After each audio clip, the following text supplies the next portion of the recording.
इस्लामाबाद के संजानी toll plaza पर कैदियों की 3 वैन्स पर नामालूम मुल्जिमान का हमला। फायरिंग से कई पुलिस एहलकार जख्मी। पीटीआई के 3 अरकान सूबाई असम्बली समेत कई कैदी फरार। वैन में पीटीआई के एमपी अनवर ज़ेब, लियाकत, यासिर कुरैशी भी मौजूद थे। पुलिस ज़राए का कहना है कि डी चौक एहतजाज के 187 मुल्जिमान को अदालत पेशी के बाद अटक जेल मुंतकिल किया जा रहा था।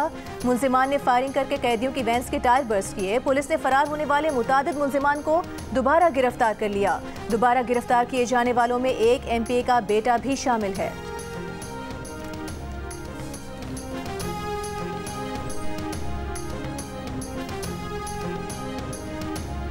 फितना अल खवारिज के दहशतगर्दों का डेरा इस्माइल खान में एफसी चेक पोस्ट पर भारी हथियारों से हमला। एफसी के 10 जवान शहीद, 3 जख्मी हो गए।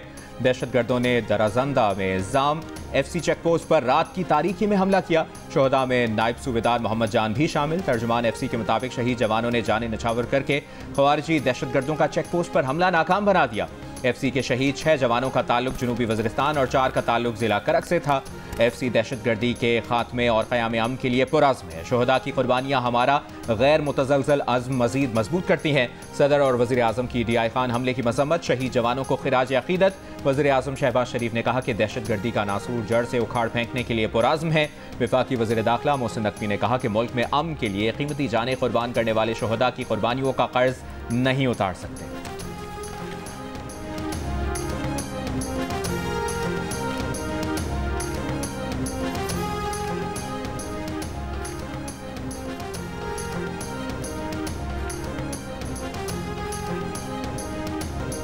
चीफ जस्टिस काजी फाइज ईसा का ओहदे पर आखिरी दिन। अपने एजाज में फुल कोर्ट अलविदाई रेफरेंस से खिताब में कहा, हो सकता है हमने बेपनाह गलत फैसले किए हों जिससे एक फरीक को फ़ायदा हुआ और दूसरे को नहीं। सच क्या है ये सिर्फ ऊपर वाला जानता है, हम कागज़ और कानून पर चलते हैं। चीफ जस्टिस काजी फाइज ईसा ने कहा कि चीफ जस्टिस बलूचिस्तान बनने के बाद ज़िंदगी बदल गई। अपनी अहलिया को खिराज तहसीन पेश करते हुए बोले, बलूचिस्तान में जो किया उसमें अहलिया का किरदार था। बलूचिस्तान के हर डिस्ट्रिक्ट में अहलिया के साथ गए। मर्द अपनी कारकर्दगी अच्छी करें, ऐसा ना हो कि ख़वातीन हर सीट पर आ जाएं। फुल कोर्ट रेफरेंस के बाद चीफ जस्टिस काजी फाइज ईसा ने सुप्रीम कोर्ट के बाहर बुनियादी हुकूक की यादगार का इफ्तिताह किया।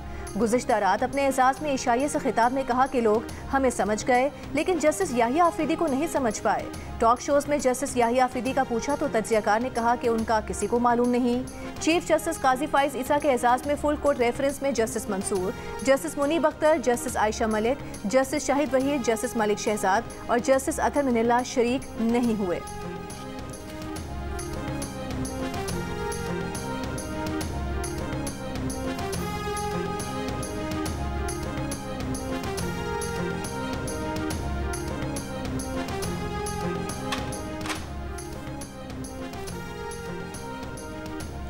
आने वाले चीफ जस्टिस याहिया आफरीदी की जस्टिस काजी फाइज़ा की शख्सियत और काम करने के अंदाज की तारीफ। जस्टिस याहिया आफरीदी ने कहा कि वो ये भी वाज़ेह करना चाहते हैं कि जस्टिस काजी फाइज़ा के एजाज़ में दिया गया ज़ोहराना सरकारी खर्च पर नहीं है। जस्टिस काजी फाइज़ा ने इस लंच का खर्चा उन पर डाला है, मगर उन्होंने साथी जजेस से कहा है कि वो भी चंदा देकर इस लंच में हिस्सा डालें। जस्टिस काजी फाइज़ ईसा ने इसी शर्त पर बहुत मुश्किल से ज़ोहराना लेने पर आमादगी जाहिर की है।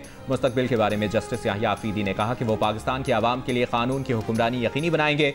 ये भी यकीनी बनाएंगे कि रियासत के 3 सुतूनों की खुद मुख्तारी का उसूल कामयाब हो। वो जजेस और अदलिया की इज्जत व एहतराम भी यकीनी बनाने की कोशिश करेंगे। जस्टिस याहिया आफरीदी की तकरीब हलफबरदारी कल होगी।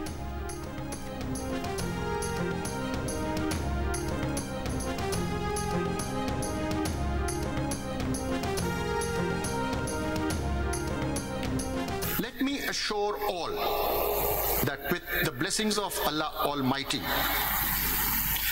for the citizens of Pakistan, rule of law shall rule. Principles of trichotomy of power shall prevail. Dignity of a judge and majesty of the court shall be strictly ensured. Be it a civil judge sitting in Boni Chitral or my brother judge sitting next to me today. Pindi test पर पाकिस्तान की गिरफ्त मजबूत। दूसरे दिन नायब कप्तान सऊद शकील के शानदार 134, टेल एंडर साजिद खान के नाकाबिले शिकस्त 48 और नुमान अली के 45 रन की बदौलत मेजबान टीम ने 344 रन बनाकर इंग्लैंड के खिलाफ 77 रन की बर्तरी हासिल की। फिर खेल के खात्मे तक इंग्लैंड के 3 खिलाड़ी सिर्फ 24 रन पर पेविलियन पहुंचा दिए। मेहमान टीम को पाकिस्तान की पहली इनिंग्स का स्कोर बराबर करने के लिए मजीद 53 रन की जरूरत। 7 विकेटें बाकी। मैच जियो सुपर से बराह रास्त नशर किया जा रहा है।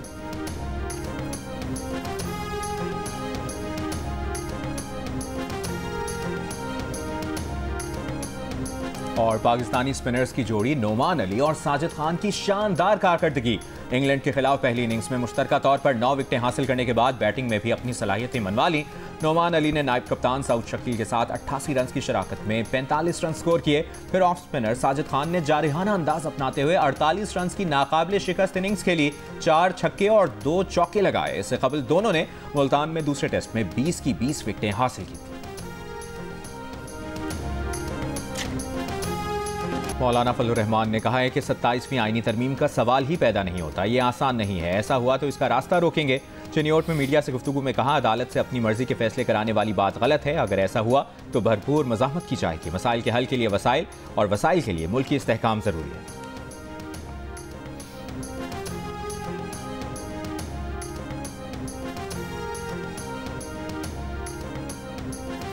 26वीं आईनी तरमीम में मुमकिना खामियों के असरात पर हुकूमत के एक सीनियर माहिर कानून और साबिक अटॉर्नी जनरल ऑफ पाकिस्तान की राय में इख्तलाफ। द न्यूज़ के एडिटर इन्वेस्टिगेशन अंसार अब्बासी की रिपोर्ट के मुताबिक हुकूमती माहिर कानून का कहना है कि तरमीम में पहले से कायम जुडिशल कमीशन के मुतालिक बात की गई है, जबकि साबिक अटॉर्नी जनरल के मुताबिक तरमीम में एक नए कमीशन की तश्कील का जिक्र है और 26वीं तरमीम की खामी 27वीं आईनी तरमीम की मंजूरी के बगैर दुरुस्त नहीं हो सकती।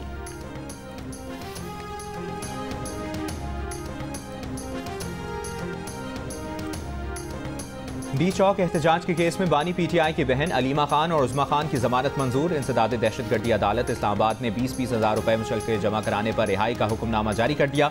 अदालत में दरखास्त जमानत की मुखालिफत करते हुए प्रोसिक्यूटर राजा नवीद ने कहा कि अलीमा खान और उज़मा खान ने कारकुनों की क़यादत की, अमन व अमान खराब किया। इनसे मेगाफोन बरामद हुआ। थाना कोसार में दर्ज मुकदमे में अलीमा खान और उज़मा खान 4 अक्टूबर से गिरफ्तार थी।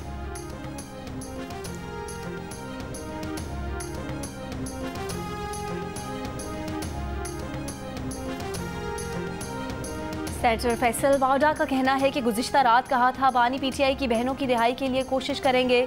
आज बानी पीटीआई की बहनों की जमानत हो चुकी है। बिकाऊ भगोड़ी पीटीआई क़यादत अपने लीडर की बहनों को जेल में पूछने तक नहीं गई।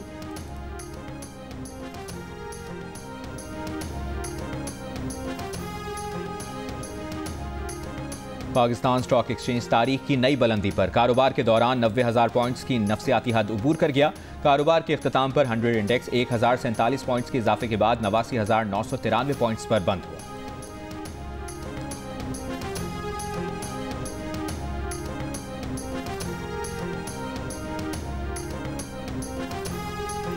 डॉक्टर आफिया सिद्दीकी की सेहत की जांच के लिए पाकिस्तान से डॉक्टर्स अमेरिका जाएंगे। वक्त में साबिक और मौजूदा पार्लियामेंटेरियन, सेनेटर्स, रिटायर्ड या हाजिर सर्विस आर्मी ऑफिशल्स, डॉक्टर्स और फौजिया सिद्दीकी होंगी। वज़ीर आज़म ने मंजूरी दे दी। एडिशनल अटॉर्नी जनरल का इस्लामाबाद हाई कोर्ट को आगाह कर दिया। अदालत में वजारत खारजा के नुमाइंदे ने बताया कि अमेरिका के साथ कैदियों के तबादले की तजवीज़ शेयर की है। उम्मीद है जल्द जवाब आ जाएगा। वज़ीर आज़म शहबाज शरीफ डॉक्टर आफिया सिद्दीकी की सज़ा, मुआफ़ी और रिहाई के लिए अमरीकी सदर को खत भी लिख चुके हैं।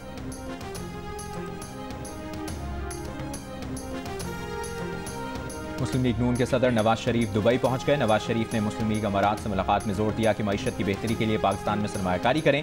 मुस्लिम लीग की क़यादत ने 26वीं आईनी तरमीम पर नवाज शरीफ को मुबारकबाद दी। सफ़ीर पाकिस्तान फैसल नियाज तिरमिज़ी और मुस्लिम लीग की क़यादत ने इस्तकबाल किया।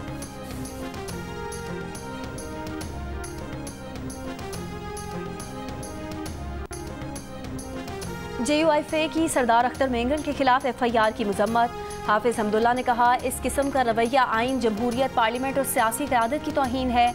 इंतकामी सियासत के न कल कायल थे न आज हैं। चेयरमैन सेनेट सरदार मेंगल के खिलाफ FIR ख़त्म कराने में किरदार अदा करें।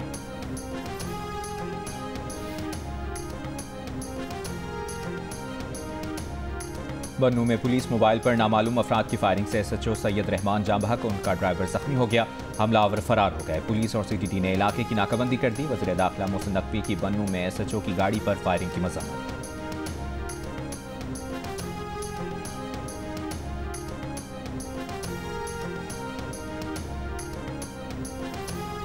पाकिस्तान में एक और बच्चा पोलियो से माजूर। रवां साल पोलियो से मुतासरा बच्चों की तादाद 41 हो गई। महकमा सेहत के हुकाम के मुताबिक ये रवां साल बलूचिस्तान के ज़िला लौरालाई से पोलियो का पहला केस है। बलूचिस्तान में अब तक पोलियो से 21 बच्चे मुतासर हो चुके हैं। वालिदैन 28 अक्टूबर से शुरू होने वाली इंसदाद पोलियो मुहिम के दौरान बच्चों को पोलियो वैक्सीन ज़रूर पिलवाएं।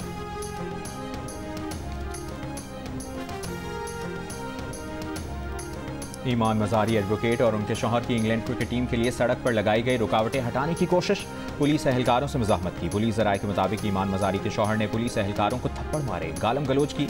वाक़या सुबह 0 पॉइंट के करीब पेश आया जब टीमों को स्टेडियम पहुंचाया जा रहा था।